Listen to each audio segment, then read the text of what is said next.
얼마 전에 세상을 떠나신, 올해 떠나셨죠. 문학평론가 이어령 씨가 있습니다. 굳이 설명을 드리지 않아도 여러분 다 잘 아시리라고 생각이 됩니다. 그분은 나이가 많이 들어서 딸의 전도로 예수를 믿게 되었습니다. 그런데 그분의 책이 얼마 전에 나왔습니다. 유작이라고도 하고 그렇지 않다고도 하는데요.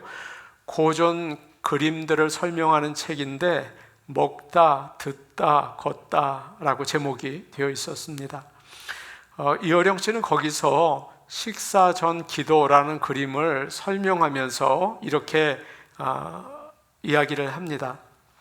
저는 습관이 안 돼서 식사 기도하는 것을 잘 잊어버립니다. 거의 70년 동안 기독교와 관계없이 살았으니 잘 안 됩니다. 식전 기도를 깜빡해서 지금도 곧잘 기도 없이 먹어요. 그러면 집사람이 옆에 있다가 꼭 한마디 합니다. 당신 그리스도인 맞아요? 저는 지기 싫어서 식전 기도는 잘못된 것이라고 대꾸를 합니다. 먹어보지 않고 어떻게 기도를 하냐고. 다 먹고 맛있다는 생각이 들고 나서 하나님께 기도해야 한다고 답해요. 그래서 식전 기도가 아니라 식후 기도를 해야 한다고 덧붙입니다. 물론 이것은 다 인간적인 생각이죠. 프리드리히 니체처럼 신이 죽었다고 생각해 봅시다. 하늘에서 비가 내리지 않고 바람이 불지 않는데 내 힘만으로 곡식을 얻을 수 있습니까? 닭 한 마리라도 내 힘으로만 키울 수 있을까요? 인간이 아무리 노력을 해도 달걀 하나를 못 낳아요. 지금 우리가 갖고 있는 것들은 우리의 노력보다 훨씬 큽니다. 어렸을 때 밥 먹기 전에 기도하는 습관을 들이지 않는 사람은 부모님께도 감사하지 않고 하나님께도 감사하지 않습니다. 밥을 먹으면서 감사 기도하는 것이 바로 오늘날 그리스도인들이 해야 할 일의 시작입니다. 그렇게 이야기를 했습니다. 여러분 식사 전에 기도하십니까? 이어령 씨는 예수를 믿은 지 얼마 되지 않아서 순수합니다. 그래서 그분이 쓴 것을 보면 진실됩니다. 참 감동이 됐어요. 여러분 이것이 참 중요합니다. 오늘 말씀에는 하나님을 오래 믿은 사람들이 나옵니다. 오래 믿으니까 나쁜 게 있더라고요. 여러분 예수 오래 믿으면 참 좋다. 나쁜 게 있어요. 형식적이 됩니다. 두 번째, 남을 의식합니다. 자꾸 교인들을 의식하고 사람들 신경 씁니다. 그래서 순수하지 못해요. 그래서 진실하지 못해요. 주님이 말씀하셨습니다. 처음 된 사람은 나중 된다. 조심하시기 바랍니다. 오늘 예배를 드리는 저와 여러분 순수하게 오직 나의 구원자 예수 그리스도를 바라보고 무릎 꿇고 예배드리는 저와 여러분 되기를 축복합니다. 아멘. 14절 말씀 우리 같이 보겠습니다. 14절 말씀이에요. 함께 보십니다. 시작. 그때에 요한의 제자들이 예수께 나와 이르되 우리와 바리새인들은 금식하는데 어찌하여 당신의 제자들은 금식하지 아니하나이까? 그때에 라고 시작이 되죠. 예수님께서 마태의 집에서 식사하신 때에 그런 말입니다. 주님은 마태를 제자로 부르신 다음에 그의 집에서 잔치가 있으니까 거기서 세리들과 죄인들과 함께 식사를 하셨습니다. 바로 그때입니다. 세례 요한의 제자들이 예수님께 와서 물었습니다. 예수님, 우리와 바리새인들은 다 금식을 하는데 왜 선생님의 제자들은 금식하지 않습니까? 그들이 예수님의 제자들을 보니까 자기들과 다른 겁니다. 금식 안 해요. 배부르게 먹습니다. 즐겁게 지내는 것 같아요. 신앙 훈련을 받지 않고 게으른 것입니다. 이해가 되지 않았습니다. 금식은 유대인들이 오래전부터 해오던 신앙의 전통이죠. 여러분도 금식하지 않습니까? 금식하는 이유는 여러 가지예요. 죄를 회개하고 하나님의 심판을 피하기 위해서 금식했습니다. 나라에 전쟁이 있으면 금식했죠. 그리고 어려운 일이 있을 때 하나님의 도우심을 구하면서 간절히 금식하고 기도했습니다. 그리고 또 한 가지, 영적인 훈련을 받기 위해서 금식을 했습니다. 모든 사람들이 죄가 있잖아요. 그래서 자꾸 육체의 정욕에 끌려요. 넘어지죠. 그래서 믿는 사람들은 육체의 정욕을 컨트롤하기 위해서 애를 쓴 겁니다. 어떤 사람들은 먹는 거 잘 안 먹어요. 나는 고기 안 먹겠다. 갈비는 피하겠다. 어떤 사람은 성적인 관계를 피합니다. 나는 이거 자꾸 음란하지 않겠다. 또 어떤 사람은 물질의 욕심을 컨트롤하기 위해서 재산을 모으지 않습니다. 자꾸 베풀고 소박하게 살려고 하죠. 우리가 잘 아는 것처럼 세례 요한은 당시에 아주 유명한 선지자였습니다. 그는 세상이 주는 즐거움을 포기하고 금욕적인 생활을 했어요. 독신으로 산 것 같습니다. 광야에서 메뚜기 잡아먹고 들꿀을 먹으며 살았습니다. 옷도 낙타 털옷 한 벌 입고 있었습니다. 메시아를 맞을 준비를 하면서 자신을 철저하게 엄격하게 훈련시킨 거죠. 그의 제자들도 선생님을 따라서 똑같이 했습니다. 여러분, 바리새인들도 마찬가지였어요. 모세 율법 레위기를 보면 1년에 한 번 속죄일에 금식하면 됐습니다. 하나님, 우리 죄인입니다. 회개하는 마음으로 금식하고 기도했어요. 1년에 한 번. 그런데 신약 시대에 와서 바리새인들은 열심히 금식을 했습니다. 일주일에 2번, 월요일하고 목요일에 금식을 한 거죠. 여러분, 우리도 합니다. 언제 하십니까? 주로 고난 주간에 금식을 하죠. 성금요일에. 어떤 사람은 하루 3끼를 다 하세요. 나는 정말 주님을 바라보겠다. 어떤 분은 몸이 약하고 또 쉽게 배가 고파서 나는 한 끼만 한다 그러죠. 금식하는 게 참 어렵습니다. 여러분 아시죠? 그런데 일주일에 2번씩 하니 얼마나 힘들었을까요? 이렇게 세례 요한의 제자들과 바리새인들은 하나님을 믿으면서 철저하게 영적으로 훈련을 했습니다. 그런데 어떤 사람들은 다른 사람들에게 보이려고 금식을 하는 겁니다. 금식하는 날 옷을 좀 초라하게 입고 얼굴은 찌푸리고 배고픈 사람처럼 힘이 하나 없이 창백해서 왔다 갔다 하는 거죠. 저 사람은 정말 진국이야. 믿음이 너무 좋아. 저 사람은 정말 하나님의 사람이야. 그 소리 듣고 싶었습니다. 그래서 주님은 이렇게 말씀하시죠. 여러분에게, 저에게 주시는 말씀이에요. 너는 금식할 때 머리에 기름을 바르고 얼굴을 씻으라. 이는 금식하는 자로 사람에게 보이지 않고 오직 은밀한 중에 계신 내 아버지께 보이게 하려 함이라. 다른 거에도 다 적용이 되는 거예요. 금식하는 것은 남에게 보이지 말아야 합니다. 주보에 내고 금식하는 경우가 있어요. 신문에 내고 금식하는 사람도 있어요. 어떤 분은 명함에다가 40일 금식기도 이렇게 써가지고 다니는 사람도 있어요. 말짱 헛것입니다. 아무 소용이 없어요. 주님께서는 이미 받을 상을 다 받았다. 더 이상 받을 게 없다 라고 하셨죠? 금식은 은밀하게 하나님 앞에서만 해야 합니다. 다른 사람들이 몰라야 돼요. 금식하는 날 얼굴에 화장을 예쁘게 하셔야 됩니다. 머리 손질도 하고 아주 생기가 나야 하는 거죠. 일부러 힘없는 척 금식하는 표를 내면 하나님이 역겨워하십니다. 하나님이 싫어하십니다. 금식은 소용이 없게 되는 거죠. 여러분, 사람에게 하지 마시고 하나님께 하는 순수한 믿음을 회복하시기를 축복합니다. 찬양도 그렇죠. 찬양팀도 마찬가지죠. 기도도 마찬가지죠. 누구 들으라, 그거는 이미 끝난 거예요. 소용이 없는 거예요. 아시시에 성 프란시스가 있습니다. 그는 금식할 때 무인도에 들어가서 했다고 해요.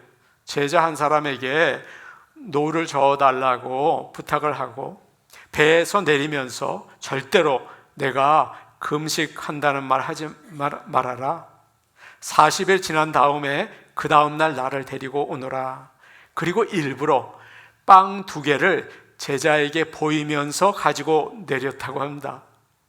40일이 지난 다음에 그 제자가 몰래 선생님을 모시러 갔는데 프란시스는 기도하고 있었습니다. 그 옆을 보니까 빵 1개가 바짝 말라서 그대로 있었고 다른 1개는 반은 먹고 반은 남아있더래요. 여러분 왜 그랬을까요?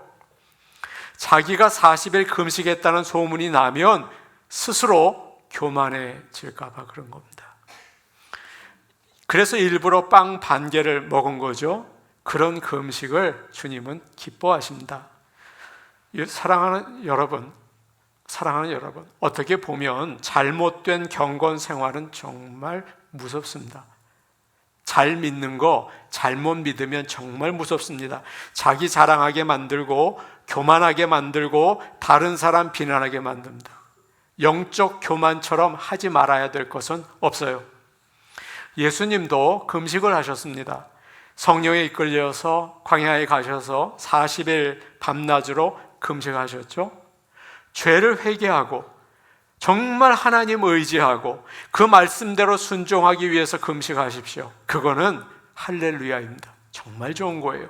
그러나 다른 사람에게 보이려고 나는 하는데 너는 왜 안 하느냐 판단하기 위해서 한다면 그거 하지 마십시오. 그거는 좋지 않은 것입니다. 지금 요한의 제자들이 예수님께 와서 이야기를 하죠. 우리는 다 금식하는데 왜 당신의 제자들은 금식하지 않습니까? 라고 질문을 했어요. 여러분 이게 질문입니까? 판단이죠. 비난이죠. 교회에서 하라고 하는 거 우리는 다 했는데 왜 따르지 않으시는 겁니까? 우리 교회의 전통은 이런데 왜 거기에 안 하시는 겁니까? 이렇게 자기와 같은 방법으로 믿지 않는다고 비난하는 사람이 있습니다. 나는 금식하는데 왜 안 하는가? 나는 11조 하는데 왜 안 하는가? 나는 봉사하는데 왜 안 하는가? 사랑하는 여러분, 자꾸 두리번거리지 마십시오. 다른 사람 보고 믿지 마십시오. 오직 하나님만 바라보고 믿으십시오. 이게 순수한 믿음입니다. 그런 저와 여러분 되기를 축복합니다. 아멘. 15절 말씀 우리 같이 보겠습니다. 15절 말씀입니다. 함께 해보십니다. 시작. 예수께서 그들에게 이르시되 혼인집 손님들이 신랑과 함께 있을 동안에 슬퍼할 수 있느냐? 그러나 신랑을 빼앗길 날이 이르리니 그때에는 금식할 것이니라. 아멘. 예수님은 세례 요한의 제자들에게 이렇게 대답을 하셨습니다. 결혼식에 참석한 사람들이 신랑과 함께 있는데 슬퍼할 수 있겠느냐? 누가복음에서는 이 똑같은 본문에서 이렇게 이야기합니다. 혼인집 손님들이 신랑과 함께 있을 때 금식하게 할 수 있느냐? 그렇게 이야기를 해요. 금식할 수 없다는 거죠. 지금 예수님은 마태가 베푼 잔치에서 식사를 하고 계십니다. 다른 세리들과 죄인들이 예수님을 믿고 제자가 되려고 하죠. 주님은 그들이 회개하고 돌아오는 것이 너무나 기뻤습니다. 그래서 주님은 자신을 신랑의 비유를 하시고 주님과 함께 있는 시간을 결혼잔치에 비유를 하셨어요. 여러분 아시죠? 유대인의 결혼식은 아주 유명합니다. 큰 잔치를 7일 동안 계속을 했어요. 친척과 친구들이 모여서 신랑 신부를 축하하고 같이 기쁨을 나눕니다. 그런데 결혼식 하는 동안에는 금식하지 않았습니다. 심지어 그 결혼식 기간 동안 속죄일이 끼어 있다 해도 잔치에 참여하는 사람들은 제외되었습니다. 신랑과 신부가 즐거워하는 것이 하나님을 기쁘시게 하는 일이다. 그것이 하나님 말씀에 있다라고 생각했기 때문이에요. 성경은 예수님이 우리의 신랑이라고 여러 곳에 이야기를 합니다. 너무 좋은 표현이죠. 제가 결혼 주례도 많이 하고 결혼식에도 많이 가봤거든요. 그런데 신부가 이런 남자와 결혼을 하다니 정말 싫다, 이런 얼굴하고 있는 신부 한 사람도 제가 아직까지 못 봤습니다. 이 사람이 나를 너무도 사랑한다, 나는 정말 세상에서 최고로 행복한 여자다, 그런 표정이 얼굴에 써 있어요. 제가 그것을 보았습니다. 물론 사람이기 때문에 살다가 속았구나, 그 생각이 들 때가 있겠죠. 그러나 결혼식에서는 신랑을 사랑합니다. 그리고 함께 있는 기쁨을 감출 수가 없는 거죠. 주님은 제자들에게 금식을 시키지 않으셨습니다. 신랑과 함께 있는 시간이기 때문이에요. 구약 성경에서 예언한 메시아가 드디어 오셔서 우리를 죄에서 구원하시고 하나님의 나라로 인도하셨습니다. 그 큰 은혜를 받은 기쁨의 순간이죠. 예수님이 오셨잖아요. 예수님이 우리를 구원해 주셨습니다. 그래서 주님과 함께 있을 때 금식하거나 슬퍼해서는 안 됩니다. 사랑하는 여러분, 예수님을 믿으십니까? 그렇다면 기뻐하며 사시기를 축복합니다. 예수님이 신랑이시고 우리와 함께 하시기 때문에 우울하게 지내지 마시고 기쁨의 잔치에 참여하는 저와 여러분 되기를 원합니다. 그런데 세례 요한의 제자들과 바리새인들이 자꾸 율법에 따라서 살아라, 금식도 해야 한다, 그렇게 가르치니까 많은 사람들이 오해하기 시작했습니다.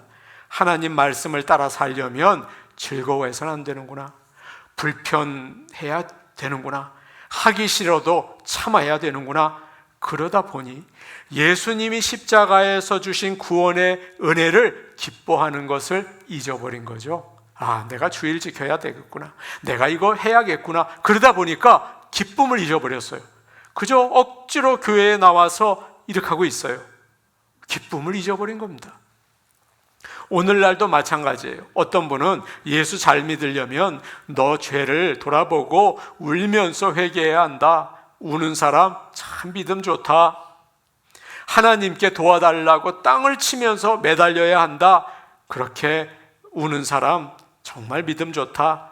맞는 말이죠. 그러나 그러다 보니까 우리를 구원하시고 사랑으로 돌보시는 예수님이 우리와 함께 있다는 사실을 자꾸만 잊어버려요. 그냥 매달리고 그냥 안타까워하고 울고 불고 그러는 거예요. 여러분, 우리는 구원받은 사람들입니다. 기쁘고 행복하게 사시기를 축복합니다. 아멘. 어느 미국 선교사님이 한국 목사님에게 물으셨대요. 목사님, 참 궁금한 게 있습니다. 한국 교인들은 예배당에만 들어오면 밖에서는 벌쭉벌쭉 웃다가 들어오면 심각하고 어두워지는데 그 이유가 무엇입니까? 여러분 자신 보는 것 같습니까? 목사님이 한참 생각하다가 알맞는 대답이 생각나지 않아서 그렇게 대답을 하셨대요. 그것은 한국 교인들이 십자가에 달리신 예수님을 묵상하기 때문이죠. 대답 잘했죠. 그러자 선교사님이 웃으면서 말했다고 해요. 아니, 한국 교인들은 그 예수님이 다시 사신 것은 잊어버렸나 보죠? 그러더랍니다. 주님이 우리를 죄에서 구원하셨습니다. 우리는 천국 백성으로 이 땅을 살아가고 있습니다. 여러분 반드시 기뻐하시기를 바랍니다. 유명한 설교가인 찰스 스펄전 목사님이 어느 날 신학생들에게 설교와 강의를 하면서, 워낙 설교를 잘하시니까 이런 말씀하셨대요. 여러분이 교회에 가서 천국 기쁨에 대해서 설교하기 원하세요? 그러면 먼저 표정 관리 잘 하십시오. 허리를 펴고 활짝 웃으세요. 그리고 여러분, 천국은 정말 기쁜 곳입니다 라고 전하십시오. 그러나 여러분이 지옥의 슬픔에 대해서 설교하기를 또 원하십니까? 그럴 때는 특별한 표정 지을 필요가 없습니다. 그죠? 여러분 보니까 평소 그대로 하셔도 되겠습니다. 여러분 얼굴이 지옥에 있는 것 같습니다 라고 하셨다고 해요. 자, 여러분 얼굴 한번 거울로 들여다보시기 바랍니다. 여러분 구원받은 천국 백성의 표정입니까? 아니면 지옥에 떨어진 사람의 표정입니까? 우리의 생각을 바꿔야 합니다. 예수님이 우리와 함께 하십니다. 우리를 구원하셨습니다. 기쁘게 사시기를 바랍니다. 모든 것은 예수님께 달려 있습니다. 예수님을 붙잡고 예수님을 바라보며, 어려움이 있죠? 왜 없습니까? 그러나 깊은 곳에서 흐르는 기쁨 가운데 살아내시기를 바랍니다. 어떤 남자분이 있는데 어느 날 우울하더랍니다. 그래서 친구가 무슨 일이냐 물어봤대요. 그러자 아내와 좀 더 시간을 보내야 하네. 결혼할 때 일주일에 적어도 10시간은 함께 보내겠다고 약속을 했는데 이번 주에는 바빠서 5시간밖에 같이 못 보냈어. 참 힘들어. 내키지 않지만 나머지 시간도 채워야겠지. 그래야 행복하겠지. 그렇게 대답을 하더라는 거예요. 이 사람은 약속했기 때문에 할 수 없이 의무적으로 아내와 시간을 보내고 있습니다. 이 사람 결혼 생활 괜찮은 겁니까? 여러분 조금 의심스럽지 않아요? 아내를 사랑하면 기쁘게 함께 있을 수 있죠. 뭐 살다가 힘들 때도 있고 짜증이 날 때도 있지만 기쁨이 있어요. 여러분 마찬가지입니다. 예수님을 믿는 것도 그렇습니다. 억지로 하지 마십시오. 의무로 하지 마십시오. 사랑하시는 신랑이신 예수님이 주시는 기쁨을 빼앗기지 마시기를 바랍니다. 이사야 61장 10절, 내가 여호와로 인하여 크게 기뻐하며 내 영혼이 나의 하나님으로 인하여 즐거워하리니 이는 그가 구원의 옷으로 내게 입히시며 의의 겉옷으로 내게 더하심이 신랑이 사모를 쓰며 신부가 자기 보물로 단장함 같게 하셨습니다. 아멘. 15절 말씀 우리 마지막으로 같이 보겠습니다. 15절 말씀입니다. 시작. 예수께서 그들에게 이르시되 혼인집 손님들이 신랑과 함께 있을 동안에 슬퍼할 수 있느냐? 그러나 신랑을 빼앗길 날이 이르리니 그때에는 금식할 것이니라. 주님이 세례 요한의 제자들에게 말합니다. 내가 금식하지 말라는 게 아니다. 금식할 때가 올 텐데 그때 금식해라 라고 하셨습니다. 신랑이 제자들과 함께 계속 있는 게 아닙니다. 주님은 신랑을 빼앗길 날이 온다고 하셨죠. 여기서 빼앗긴다는 말은 누구에게 잡혀간다는 뜻입니다. 지금 예수님은 자신이 십자가에서 죽을 것을 말씀하고 계시죠. 그런데 여러분, 그것만이 아닙니다. 이 말은 주님이 승천하시고 이 땅에 안 계시는 때를 말하고 있습니다. 지금 우리는 성령님과 함께 계시지만 이 땅에 예수님이 육체로 안 계시잖아요. 우리는 주님이 다시 오실 날을 기다리고 있습니다. 앞으로 우리는 하늘나라에서 신랑 되신 예수님과 영원한 잔치를 가지게 될 것입니다. 예수님은 말씀하셨습니다. 지금 너희가 나와 함께 있지 않니? 금식하는 게 맞지 않다. 슬퍼할 이유가 없지 않니? 그러나 그때는 슬퍼할 거고 그때가 되면 나의 제자들은 금식할 것이다. 그때는 사람들에게 믿음이 좋은 것처럼 보이려고 하는 게 아니라 정말 마음이 슬프고 하나님을 정말 간절히 찾으면서 금식하게 될 것이다 라고 말씀하셨어요. 사랑하는 여러분, 금식은 정말 마음이 상하고 슬플 때 자연스럽게 하게 됩니다. 근데 마음이 없으면 억지로 형식적으로 금식하게 되죠. 여러분, 그건 금식의 의미가 없어요. 제가 성도들에게 새벽 기도에 나오십시오 그렇게 권면을 드렸습니다. 그런데 안 나와요. 바쁘다고 피곤하다고 그래요. 근데 어느 분이 어려움이 왔습니다. 그러니까 제가 나오라는 말도 안 하는데 스스로 나오셨어요. 제가 기도를 다 마치고 집에 가야 하는데 안 가고 늦게까지 엎드려 있더라고요. 제가 생각했죠. 그래도 믿긴 믿나 보다, 그런 생각이 들었습니다. 여러분, 중요한 것은 금식을 해야 할 때 한다는 거예요. 달력에 이렇게 적어놓고 오늘 금식하는 날이구나, 그래서 금식을 하면 그건 금식 같지 않은 금식입니다. 그러나 정말 마음이 아프고 힘들어서 자기도 모르게 무릎을 꿇고 엎드려 눈물을 흘리고 하나님을 찾는다면 그건 금식입니다.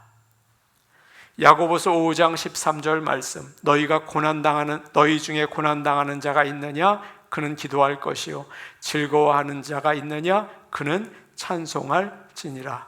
사랑하는 성도 여러분, 우리의 삶 가운데 늘 하나님이 함께 하시고 예수님이 함께 하십니다. 항상 기쁨을 가지고 사시기를 바랍니다. 그러나 살다가 죄에 빠질 때가 있고 어려움이 오고 절망할 때가 있습니다. 직장에서 쫓겨나고 사업에 실패하고 병이 나고 사고가 나죠. 왜 안 납니까? 그리고 때로는 죄에 넘어지죠. 교회도요, 여러분, 큰 문제가 옵니다. 예수님이 십자가에 달린 것 같은 고난이 있습니다. 그럴 때 어떻게 기뻐합니까? 기뻐 못합니다. 그럴 때는 여러분 어떻게 해야 될까요? 금식하며 기도할 수 있어요. 누가 시키지 않아도 하나님 앞에 나갈 수가 있습니다. 여러분, 지금 우리는 어떤 때에 있습니까? 잔치할 때입니까? 금식할 때입니까? 주님 앞에 나가시기를 축복합니다. 아멘. 우리 같이 기도하겠습니다. 오늘 오신 아버지 하나님, 감사와 찬송을 올려드립니다. 예수님께서 나를 위해 십자가에서 죽으셔서 죄에서 자유를 주시고 하늘나라를 주셨는데 그냥 우울해하고 절망하며 살았습니다. 용서하여 주시고 그 십자가의 주님을 향한 첫사랑을 회복하여 기쁘게 하여 주시옵소서. 기쁘게 살기 원합니다. 아버지 하나님, 지금 고난을 당한 자가 있습니다. 시험에 넘어진 자가 있습니다. 하나님, 스스로 하나님 믿는 백성으로 주 앞에 나와 금식하며 엎드리는 은혜를 베풀어 주옵소서. 예수님 이름으로 기도하옵나이다. 아멘.